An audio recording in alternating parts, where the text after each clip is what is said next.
Hello' everyone, এই ভিডিঅ'টোৰ যোৱাকালিৰ হয়। মই এইকেইদিন ভিডিঅ' ৰেগুলাৰ দিব পৰা নাই। এয়া দেখিছেনে, মই মেহেন্দি আঁকিলোঁ আৰু মাকে ষ্টাইল কৰিছে, জীয়েকে চাই আছে। তাৰপিছতে মা মানুহকে লৈ আহিছোঁ। তাৰপিছতে বাহঁতে আহি পালে ঘৰৰ পৰা। তাৰপিছতে সিহঁতে ডেক'ৰেশ্যন কৰি লাগি আছে। তাৰপিছতে নিয়ম কৰিব বোলে, এনেকৈ পানী তোলে বোলে। তাকে ওচৰতে ঘাট নাই এনেকৈ, যিহেতু সেইটো কাৰণে ঘৰৰে দমকলৰ পৰা এনেকৈ পানী উঠাইছে।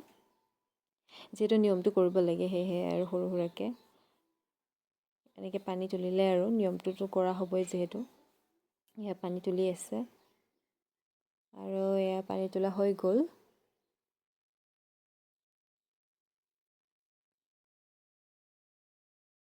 তাৰপিছতে পানী তোলা হৈ গ'ল। তাৰপিছতে এনেকৈ কিবা গাই ফূৰ্তি কৰিছে, এনেকৈ নাচিছে আৰু মানে যেনেকৈ আমাৰ বিয়াত এনেকৈ বিয়ানাম গায়, হয়তো চাগে এইটো বিয়ানাম নে কি নাম, মই বুজিও পোৱা নাই বাৰু। এয়া ধেমালি কৰে এনেকৈ নাচি কৰি। তাৰপিছত এয়া গা ধুৱাব, এয়া নিয়ম কৰি আছে। হালধি দুবৰি বন ধান লৈ পিনি মই এনেকৈ ধৰি আছোঁ ছাইডত। ভাবিছে চাগে তাই কিনো কৰিছে মোক আজি, একদম মানে এনেকৈ ভাবিছে। শান্তিমতে আছে কিন্তু চাই দেই।